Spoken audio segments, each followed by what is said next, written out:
Ya, jadi di sini kami akan menjelaskan salah satu organ sistem ekskresi yaitu ginjal. Ginjal adalah organ tubuh yang berbentuk seperti kacang dengan panjang sekitar 10-12 cm seukuran kepalan tangan. Letaknya di bawah tulang rusuk bagian belakang dan dekat bagian tengah punggung pada kedua sisi tulang belakang. Ginjal adalah salah satu organ dengan fungsi vital dalam kehidupan. Ginjal terdiri dari dua bagian, yaitu kiri dan kanan. Hal tersebut menunjukkan bahwa ginjal merupakan organ yang sepasang. Besar dan berat ginjal sangat bervariasi tergantung jenis kelamin dan umur. Ginjal laki-laki relatif lebih besar ukurannya daripada perempuan. Beratnya bervariasi antara 120-170 gram atau kurang lebih 0,4% dari berat badan. Organ ini mengandung sekitar 1 juta nefron, yaitu saringan darah yang sangat kecil. Maka dari itu, tugas utamanya adalah menyaring darah. Saat organ ini terganggu, ada banyak masalah pada tubuh yang dapat terjadi. Sekarang untuk struktur ginjal. Ginjal terletak di kanan dan kiri tulang belakang, tepatnya di dorsal, biasa disebut punggung atau belakang, di belakang perut atau abdomen, di bawah hati dan limpa. Letak ginjal kanan lebih ke bawah daripada yang kiri karena terdesak hati atau hepar. Nah, sekarang untuk bagian dalam ginjal, yaitu ada tiga bagian utama. Yang pertama adalah korteks, yaitu bagian terluar dari ginjal yang berisi glomerulus dan tubulus contortus. Bagian ini dikelilingi di tepi luarnya dengan kapsul ginjal, yaitu merupakan lapisan jaringan lemak. Bagian tersebut dilindungi dengan korteks ginjal dan kapsul rumah yang mampu melindungi struktur bagian dalam ginjal. Yang kedua adalah pelvis renalis, yaitu salah satu bagian struktur ginjal yang merupakan ruang berbentuk corong di bagian terdalam ginjal. Ini berfungsi sebagai jalur untuk cairan dalam perjalanannya ke kandung kemih. Lalu yang ketiga adalah medula. Dan ada bagian yang lain, yaitu hilum, lubang kecil yang terletak di tepi bagian dalam ginjal dengan bentuk melengkung ke dalam yang menyerupai kacang. Beberapa bagian dari hilum antara lain, arteri ginjal berguna untuk membawa darah beroksigen dari jantung ke ginjal untuk disaring. Lalu ada vena ginjal, berguna untuk membawa darah yang disaring dari ginjal kembali ke jantung. Yang kelima adalah ureter, atau saluran kencing, adalah tabung otot yang berguna untuk mendorong urin ke dalam kandung kemih, guna mengumpulkan cairan tersebut dan mengeluarkannya dari tubuh. Yang keenam, kandung kemih. Kandung kemih berfungsi sebagai tempat penampungan sementara urin. Dari kandung kemih, urin dikeluarkan dari tubuh melewati saluran yang disebut uretra. Bagian yang pertama adalah arteriola aferen. Arteriola aferen bertugas membawa darah yang teroksigenasi dari paru-paru ke jantung.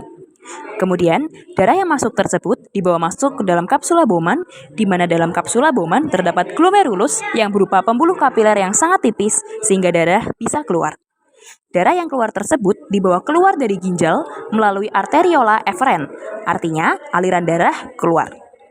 Kemudian, zat-zat yang tadi tidak bisa keluar dari glomerulus dibawa masuk ke TKP atau tubulus contortus proximal beserta dengan sistem penyerapannya, kemudian dibawa masuk lagi ke lengkung Henle, lalu ke tubulus contortus distal, dan yang terakhir ke tubulus collectivus. Setelah mengetahui struktur-struktur dari ginjal, selanjutnya kita akan membahas lagi lebih jauh mengenai nefron. Nefron merupakan unit terkecil dari penyusun ginjal. Nefron terdapat di bagian korteks dan medula ginjal. Bagian-bagian nefron dibagi lagi menjadi dua, yaitu badan Malpighi dan juga tubulus-tubulus. Kemudian badan Malpighi dibagi menjadi dua lagi, yaitu glomerulus dan kapsula Bowman. Sedangkan tubulus terbagi menjadi 4, yaitu tubulus contortus proximal, tubulus lengkung Henle, tubulus contortus distal, dan tubulus collectivus. Dan inilah struktur dari nefron tersebut. Yang pertama, ada arteriola. Memiliki beberapa fungsi. Yang pertama, untuk membuang sisa metabolisme yang mengandung nitrogen, seperti urea atau asam urat dari tubuh. Yang kedua, untuk membuang zat-zat yang berbahaya bagi tubuh, misalnya bakteri, obat-obatan, dan zat warna. Yang ketiga, untuk mengatur keseimbangan air dan garam di dalam darah. Yang keempat, untuk mengatur tekanan dalam darah yang berada di dalam arteri dengan mengeluarkan kelebihan asam atau basa serta membuang kelebihan bahan makanan tertentu seperti gula dan vitamin. Kali ini saya akan menjelaskan tentang proses pembentukan urin. Nah, jadi komposisi dari urin akan melewati glomerulus, kapsula Bowman, tubulus contortus proximal, lengkung Henle, tubulus contortus distal, tubulus collectivus, ureter, vesika urinaria, dan juga uretra. Pertama-tama adalah tahap filtrasi. Nah, jadi dalam tahap filtrasi intinya adalah adanya proses penyaringan darah. Darah tersebut adalah komposisi utama dari urin. Namun, dalam tahap filtrasi pertama, komposisi protein sudah diserap oleh tubuh. Tahap filtrasi menghasilkan urin primer atau filtrat glomerulus. Nah, jadi komposisi dari urin primer adalah air, garam, gula, urea, asam amino, asam urat, dan juga kreatin. Tahap kedua dari proses pembentukan urin adalah tahap reabsorpsi. Jadi pada tahap ini ada proses penyerapan kembali untuk zat-zat yang masih berguna bagi tubuh. Nah, proses ini terjadi di tubulus contortus proximal. Proses ini sebagian dari air, glukosa, asam amino, Na+, K+, Ca2+, Cl-, HCO3-, HBO4-, dan sebagian urea diserap kembali oleh tubuh. Nah, dari proses ini akan menghasilkan urin sekunder atau filtrat tubulus. Nah, komposisi dari urin sekunder sendiri ada air, garam, urea, dan pigmen empedu. Untuk tahap yang ketiga adalah tahap augmentasi. Pada tahap augmentasi adalah proses penambahan zat cair yang tidak diperlukan oleh tubuh ke dalam tubulus contortus distal. Pada pembuluh darah yang terletak pada tubulus contortus distal akan melepaskan zat sisa yang tidak berguna serta menyerap kelebihan air yang akan terbentuk urin sesungguhnya. Kemudian urin yang sesungguhnya tersebut akan dimasukkan ke dalam tubulus collectivus dan kemudian urin akan dibawa ke pelvis renalis untuk dialirkan melalui ureter menuju vesika. Vesika urinaria merupakan tempat penyimpanan sementara urin.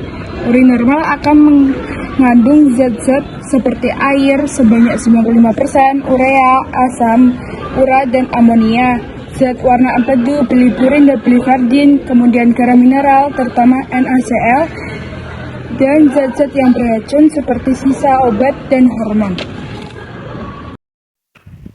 Jumlah urin yang dikeluarkan oleh kita untuk setiap harinya tidaklah sama. Banyak sedikitnya urin seseorang yang dikeluarkan dipengaruhi oleh beberapa faktor. Yang pertama adalah jumlah air yang diminum. Apabila kita banyak minum, maka konsentrasi protein darah akan turun, sehingga tekanan koloid protein juga menurun.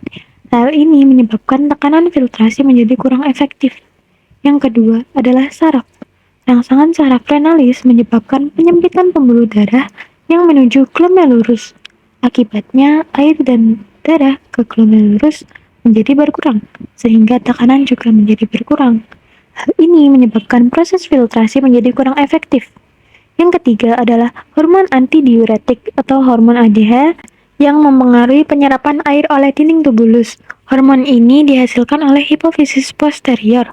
Apabila kadar ADH dalam darah naik, maka penyerapan air oleh dinding tubulus meningkat, yang menyebabkan jumlah urin yang terbentuk menjadi sedikit. Sebaliknya, apabila kadar ADH dalam darah turun, maka penyerapan air oleh dinding tubulus akan menurun. Hal ini menyebabkan jumlah urin yang terbentuk menjadi banyak. Yang keempat adalah kadar garam. Kadar garam yang berlebih harus dikeluarkan dari darah supaya tekanan osmotiknya menjadi tetap. Yang kelima adalah penyakit diabetes mellitus. Seseorang yang menderita penyakit ini akan mengeluarkan glukosa yang diikuti pula oleh kenaikan volume urin. Dan yang terakhir adalah suhu. Jika suhu internal dan eksternal naik di atas normal, maka kecepatan respirasi meningkat. Ini menyebabkan pembuluh kutaneus menjadi melebar, sehingga cairan tubuh berdifusi dari kapiler ke permukaan kulit. Saat volume air dalam tubuh menurun, ADH disekresikan sehingga reabsorpsi air meningkat. Di samping itu, peningkatan suhu merangsang pembuluh abdominal menjadi mengkerut, sehingga aliran dalam darah di glomerulus dan filtrasi akan menurun. Meningkatnya reabsorpsi dan berkurangnya aliran darah di glomerulus mengurangi volume urin. Itulah sebabnya jika cuaca panas, kita jarang buang air.